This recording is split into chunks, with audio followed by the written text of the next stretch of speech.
coming back to that big story we're tracking, joining us now Wing Commander Yunus, who's looking over some of those rescue operations as that monsoon fury really has ravaged Uttarakhand.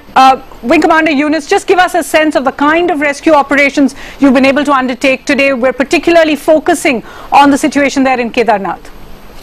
Okay, very good evening to you, ma'am. I speak on behalf of the Indian Air Force. I'm based at Saharanpur, but undertaking rescue missions as of now from ex-Dehradun. And we have a total of 6 helicopters which are operating, of the Indian Air Force, which are operating from Jolly Grant Airport, Dehradun. And we are undertaking the rescue operations, dropping the food packages and getting the people who have been caught due to the incessant rain over these areas for the last 2 to 3, 4 days. And today a number of sorties have gone through, in which we have been able to drop the loads in the area, especially Kedarnath and the area around. And we have rescued some people from there, got them to a lower altitude, or have got few of them back to Dehradun as well. And like you see, the Indian Air Force in its true spirit, looking after the fellow civilians who are caught there, this on the humanitarian ground, and we have been doing this for last since early morning hours. Sure. And we'll be again undertaking the same operations from tomorrow.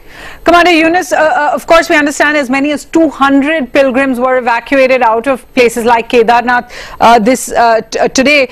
What can you tell us about the situation there in Kedarnath? Are the pilgrims who are stranded there able to get enough food? What is the situation there?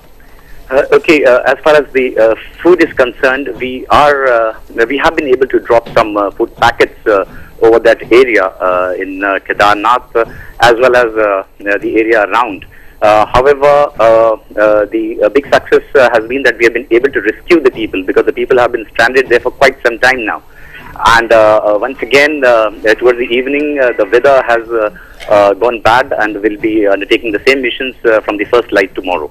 All right, bad weather certainly is one of the big challenges. Just give us a sense of how difficult it is right now flying in these areas, and certainly right up to Kedarnath at those heights.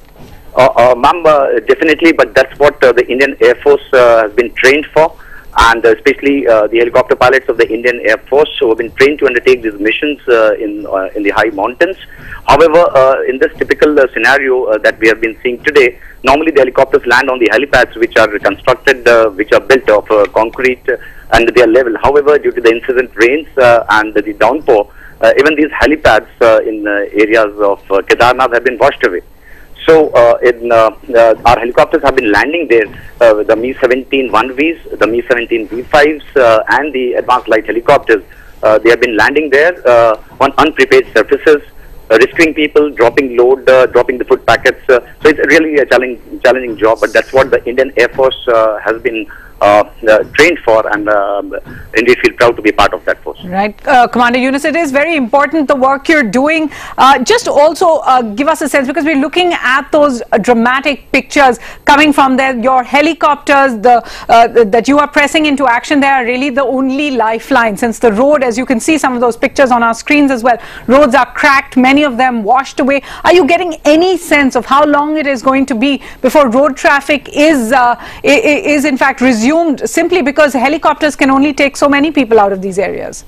Ma'am, that's very right, but at the same time, while undertaking the rescue missions, we have been able to drop some of the BRTS people who look after the construction of the roads, especially in the high mountains and the valleys. So these are the people who are highly trained, and we have been able to drop them in our helicopters to these places, so that at least the broken bridges, the roads which are damaged, they can repair them, so that the normal traffic can restore from these high altitude areas.